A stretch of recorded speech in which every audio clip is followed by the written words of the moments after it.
So welcome to Mindful Trinity. I'm your host, Vaishnavi Charan. Or would I say, welcome back to awesome viewers. So today we're going to be joined by a very special guest. He's no stranger to Mindful Trinity. He's been on our podcast, I think it was last month, if I'm not mistaken. He's a well-renowned spiritual leader. He's a spiritual activist and is a teacher and practitioner of Bhakti Yoga. He's also very into drama, productions, and a very, very awesome poet. He's going to be giving you a taste of his poetry at the end of our session today. So welcome to His Holiness Bhaktimarga Swami from Toronto in Canada. He's better known for his walking, so he's also known as a walking monk. So welcome, Maharaj. Thank you. Thank you so much, Vaishnavi, for having me on your program. I really appreciate it. And I'm also very, very appreciative for you for taking the time. I know you've been very busy and also recuperating as well. I'm very grateful to have you here and also still have you with us. I'm very, very grateful. Thank you for that.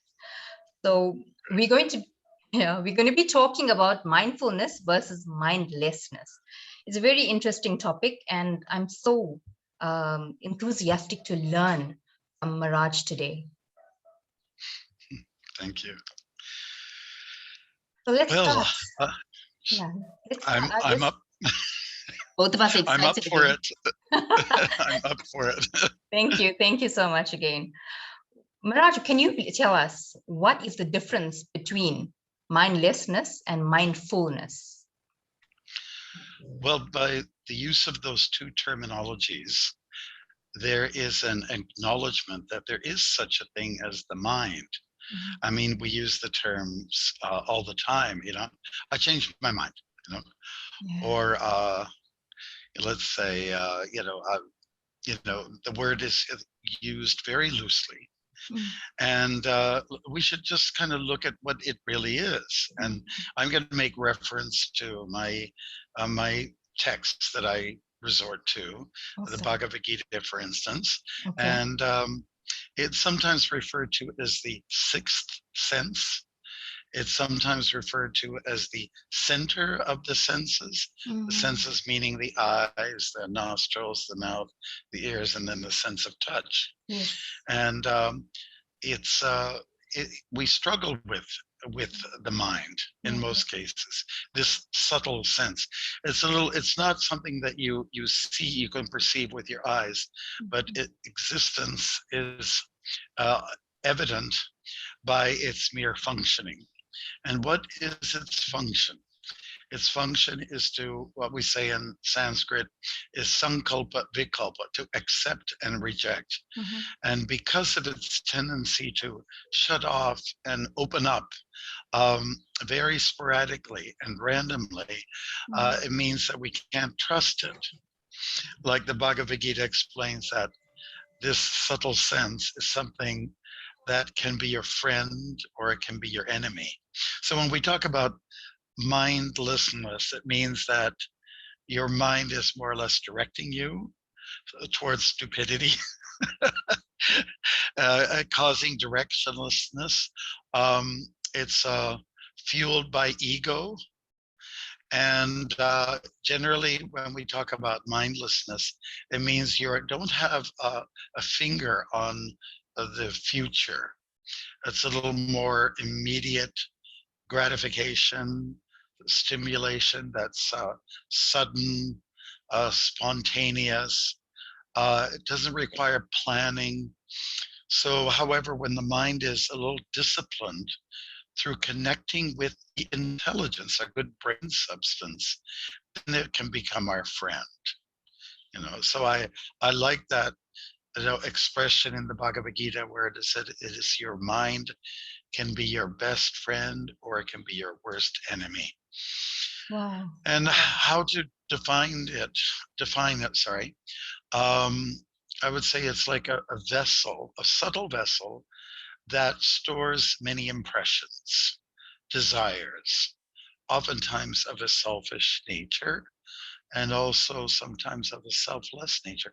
Depends on how you steer it, And so when we talk about mindfulness, it means that the mind has some control, where you're not a slave to the mind, but rather you become a master over the mind. And then it can be an incredible aid or an assistant in our journey through our human spans of life. So to be mindful means to be full of positive thoughts of a divine nature, progressive, long-term benefit, not short-term, which is more in the field of mindlessness, where you act kind of spontaneously out of modes of passion and ignorance, and it's just you're interested in immediate stimuli. And so this is not what we want. We want something that's where there's planning, where it's of long-term benefit. So when we talk about mindfulness, we're talking about tapping into meditation, again, divine thoughts. And that is something that we need to happily impose upon ourselves. It doesn't always come so natural, because if you do everything somewhat natural, it can lead you to forbidden places. Let's put it that way. Yeah. So Sounds very interesting. mindfulness is just something that's becoming a constant practice, and for people who are on a spiritual path, it usually means they have their focus on higher powers. Those that are beyond our ability to to comprehend sometimes. It means when you're becoming mindful that you enter into another dimension. It's a spiritual component. Yes. So I've been hearing a lot about the Bhagavad-Gita, and I also studying that last year, in fact. So to my understanding, I know the Bhagavad-Gita is actually a manual for humankind, just like when you buy a new appliance, we have to study a manual in order to know how it works. Would you agree? Bhagavad-Gita is just like that? Right. The dialogue between the topmost yogi Krishna and his warrior friend Arjuna is it's about trying to elevate the consciousness. It gives direction. There's encouragement through the dialogue, particularly coming from Krishna, and where Krishna is saying, listen, you have to go beyond the mind. You have to go beyond this, silly little rascal that we call the mind, and not pay too much attention to it. But somehow or other, it can be, with some training, this subtle sense can be used in our favor, put us on a good track. Yes, absolutely. So what advice would you give my audience and myself as well? How does one start practicing mindfulness in a more practical way, so it's much more easier for humankind for us to digest it and accept it? Well, first of all, there should be an admission, let's say, an acknowledgement that I have problems with the mind, and it doesn't mean you're an imbalanced person. Everyone tends to be led by the mind, which is, again, like a little rascal. Do you want to follow a rascal? Not really. Do you want to follow a fool? Not really. So I would say that, from a practical point of view, what I do is I rise early, and I rise before the sun comes up. Of course, it's depending on what time of the year you're looking at. And I will, I'll bathe.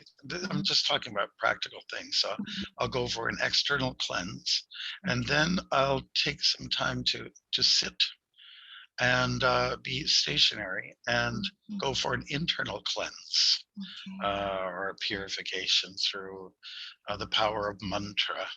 And of course, what always helps is to have images around you, like you can adorn your walls with very positive things. Like I would refrain from putting skeletons and very negative imagery, and those things that will uplift. So it starts with mantra meditation. That means concentrate on positive sound, and that's what bhakti yogis do. So what would you say, how long does it take to train the mind for us to install these new habits like waking up, rising early to practice mantra meditation? Some people, it is quite difficult to do that. So what would you say? Well, again, if you're acknowledging that there is a problem, by acting on whimsy as opposed to intelligence, then you will see the need. You'll make the effort. Okay. You'll just kind of just grit your teeth and you'll say, I'm going to do this. I have to do this for my own betterment. If I want to put some happy years onto my life, and I want to keep my friends and make new ones and have exciting new experiences in life, new adventures that I didn't dream of before, then it's required that I make some, improvement, and it has to be on the mental, intellectual, and spiritual levels. Okay, awesome. So can you tell us, how long have you been practicing mindfulness, and how has it helped you in your journey thus far? Well, I'll be turning 69 this year. So it's been, I was 19 when I began this practice of mindfulness. And it also, it was in, let's say, coherence with a change in my lifestyle. I used to go out with the boys. If you know what that means you go to a bar, and of course I never really could really get into the scene too much. I was very sincere about trying, but it wasn't working out. So I decided I'll step back. I'll sort of extricate myself from that scenario, and I'll do something on myself. I have to make some decisions solo and do them solo, so that when I come, I just saw great improvements in my own lifestyle, and it helped me in so many different ways. I was the kind of person that I felt, well, I'm not probably going to get settled down and have a life partner, and have millions of kids. This just wasn't me. I had done all these things in previous existences, but I felt I'm going to do something different. I'm going to go on a different track, and I'm going to be a monk. So that's not, the track for most people, but I would say it is something that actually everyone should experience before they settle down and get into kind of all kinds of experimentation, before you get psychologically in a tango and a tangle with individuals, and you get so enwrapped in it that you don't know how to work your way out of it. So I think that discipline initially is very essential, and I took to it really well, and I have no regrets. Absolutely wonderful. Are there any psychological or even physiological benefits of mindfulness? Well, yes, obviously, you take up to clean habits, and your mindset is different. You start to see people from a different angle. It's not like, your view on individuals is that, okay, how can I benefit from this person, maybe in a social way, or and I started to think that being a student of the Gita and also practicing mantra meditation, here's a spirit as opposed to a body. And of course, when you're young and your hormonal explosions going on, you're thinking, how can I get into a physical relationship with such an individual? And what we're encouraged to do so much in our pop culture is to be very, let's say, forward, aggressive, and have an experience, Saturday Night Fever experience. But it's actually better to be thoughtful about things, and to set your mind on an atmosphere of, again, careful thought, so that the ultimate benefit can be achieved. Or hopefully a long-lasting relationship with a person or persons. Absolutely. So I think that's how you just put yourself in an atmosphere of goodness, what we call sattva gun, and then you see better long-term benefits, because there's a lot more thoughtfulness behind it. And in many ways, thoughtfulness and mindfulness can parallel. They do. Yes, absolutely wonderful. What are the 3 things that you do on a daily basis? To basically build your inner strength. Right. Again, from the practical point of view, I'll bathe the morning after I get up, and I just, let's say, eliminate all this, what we call tamagun, the ignorance, and I'll rise, and I'll do some meditation, and after the shower, and then I'll subject myself to positive sound. Sound vibration is really important. And one thing that what I felt did damage to me, when I was a young teenager growing up, was in our household. I mean, I must say we had loving parents, and I have my siblings. I love them to pieces. I really do. And there's 5 of them, and I'm the first one. There's 6 of us all together. And, but we were listening to the radio, we were listening to our music, and it was all kind of like driven towards, again, sense gratification, self-satisfaction, as opposed to the message, hey, we, with the universe, all of us together, let us unite, let us move together forward in an upward direction, elevating our consciousness. So it wasn't like that. The kind of music we were listening to was really kind of, again, that sort of self-centered kind of lifestyle, and everything about the atmosphere had changed. I mean, I can boast about the 60s, how it was the first time that people would drop their bigotry and elements of racism. People were finally waking up to, hey, we're all members of the universe.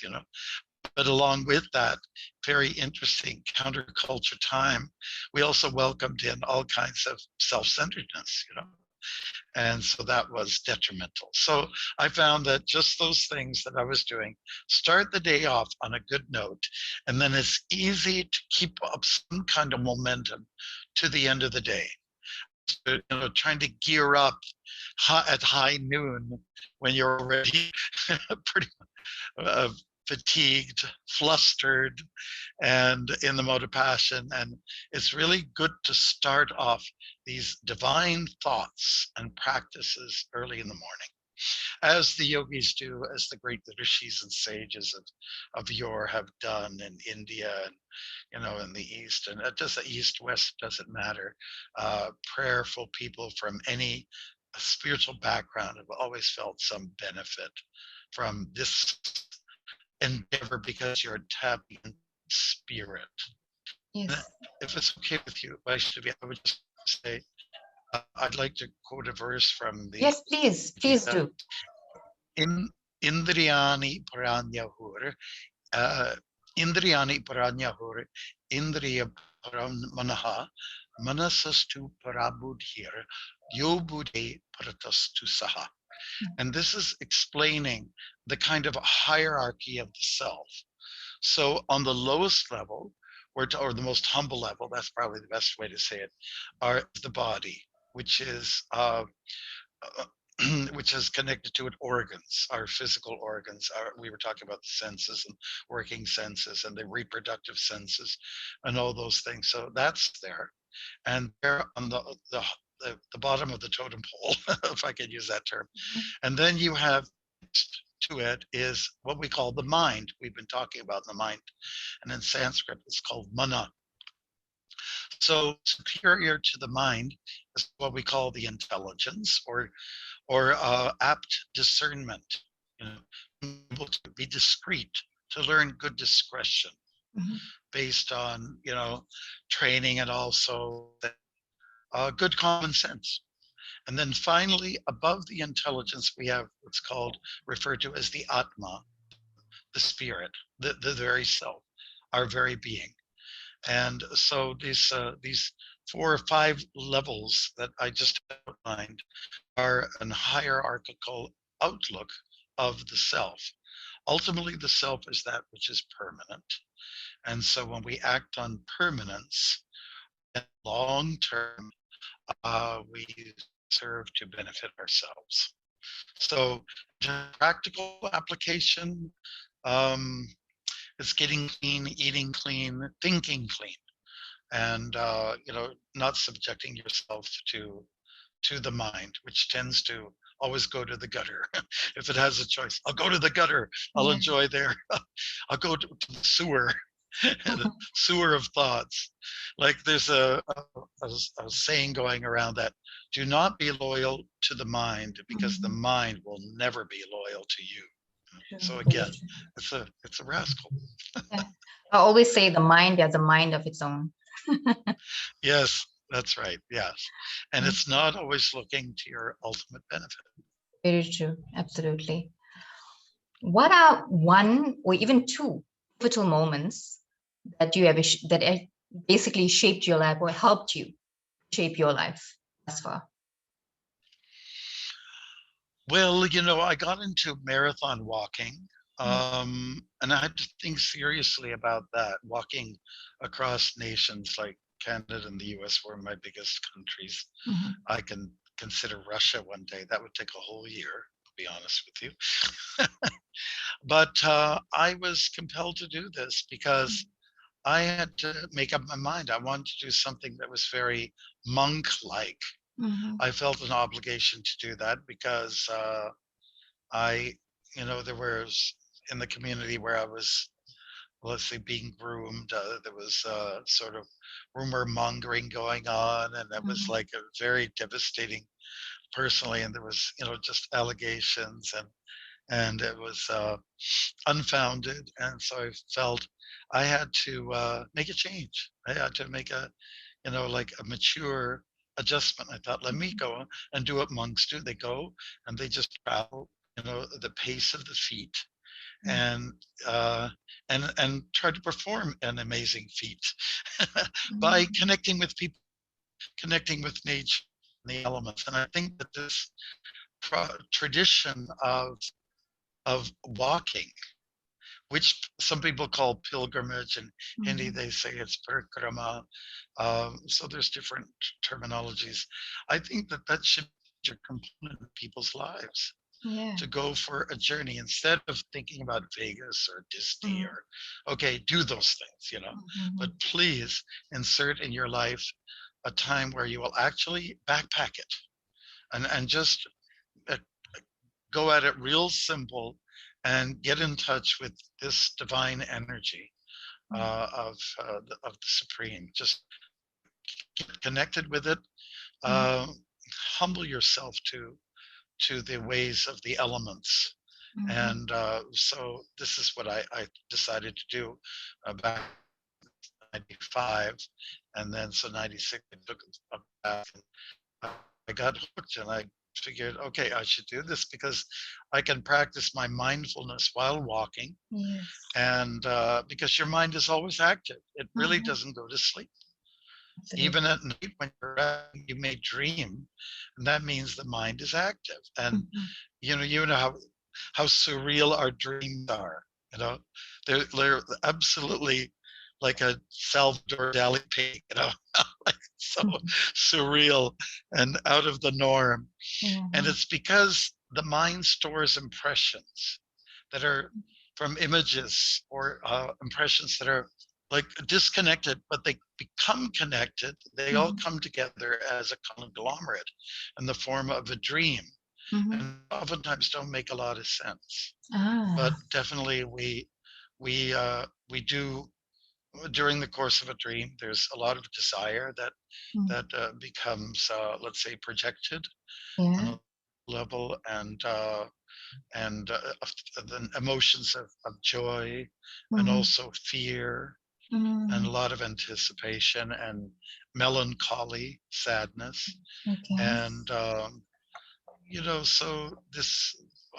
I'm simply verifying that the mind is always active during our full state and during our sleeping state in most cases. Yeah, yeah. And for me, when I was a student in secondary school level, when it was algebra and calculus, that's when my mind would get very active. And I would think, what am I doing here?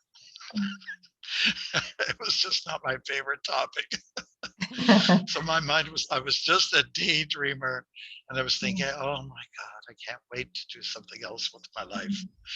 Okay, but that's just me. Yeah, but I've actually heard that Experience. the soul travels whilst we are asleep. I'm not I haven't did much research on that topic, but what are your thoughts on that?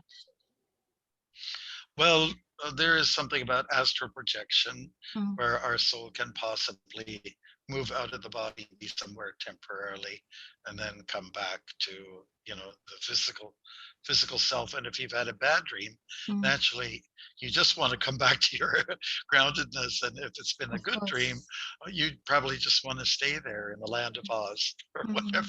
It's a fantasy. Yes. Yes. Absolutely. So that's another topic for sure. But because I mentioned that body, the mind, the intelligence, and the soul, they are all interconnected. So if we can bathe our intellect in the great directions which are contained in the greatest yoga book that there is, Bhagavad-Gita, then that can serve us well. Okay, And I awesome. would say, just to define mindlessness, it means to be directionless. Okay. This is where we find a lot of our youths. They're not quite sure what they want to do, and with Yeah. themselves. And it really is good to have a plan, and to Okay. try to stick to something. But to be successful with your plans, they have to be realistic.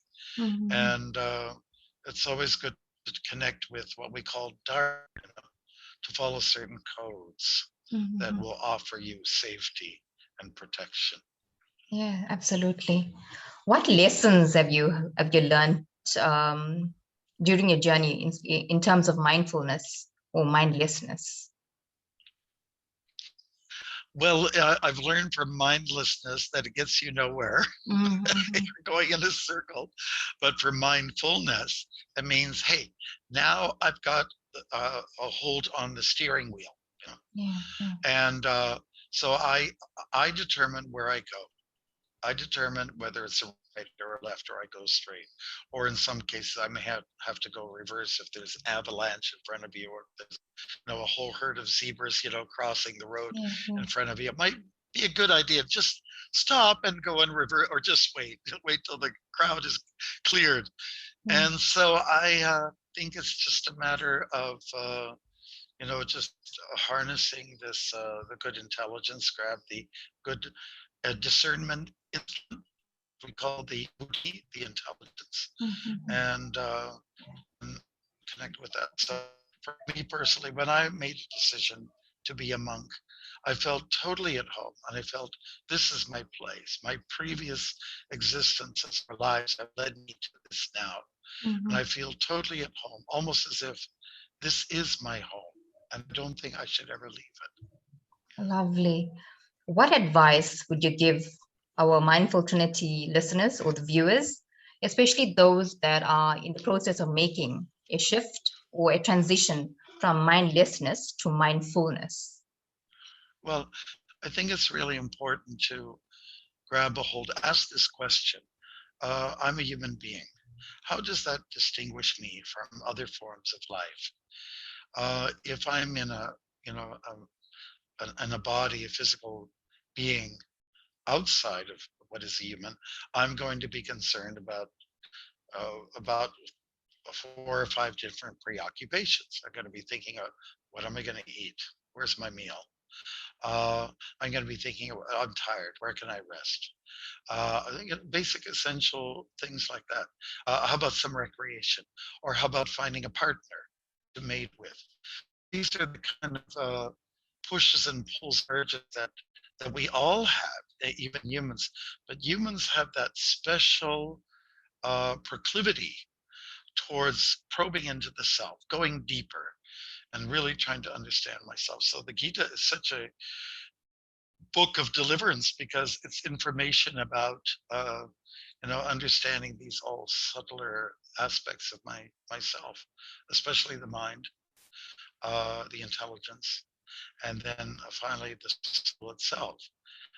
These are subject matters that are not of concern for cats and dogs or zebras. Ask yourself that question, and then once you've come to a conclusion that, hey, okay, a human being is very special, has that inclination to respect them, so let me pursue it because it's natural to do that. Yeah. Okay, I know you have a poem to share with our audience. Maybe you can actually take the opportunity now to do that. Yes, thank you very much. I just put this together the other day, and knowing that people struggle with their minds all the time, and I'm no exception. Okay, so this is addressing the mind almost as if it's a person. Dear mind, some days you're a friend, some days you are a foe. You swing moods up, you swing them low. I can't always trust. You're not in one place. You respond well to lust. Big dose or a trace. You lead me to greed. It's not what I want. And convince it's a need. In truth, it's a taunt. When there is anger pent up inside, you then do hanker to push it outside. I don't know why you are so cruel, cunning and sly, and wanting to rule. You're some kind of clown, silly and joking, a laugh or a frown, nabbing and poking. Yet you are subtle, silent, and swift, keen to befuddle on your full-time shift. You are worked when the body is idle. Every bubble you burst to retain your title. But my dear mind, I'm not your slave. I'll reverse the role, get you to behave, get you under control. It's my turn to reign, so settle down, sit. There's magic in the name. It's the perfect fit. The art to cooperate can take out your sting. So let us cooperate by mantra we sing. That's it. Absolutely beautiful. Thank you so much for sharing that with us. And I'm sure our viewers are also very grateful to hear that. So thank you once again, Miraj, and thank you to all of our wonderful listeners and viewers. Please do help us to share this video, this audio across your social channels. We're actually on quite a few podcasts and also on YouTube. And so all of my details are on social media. You'll actually find that. And please share. Thank you once again.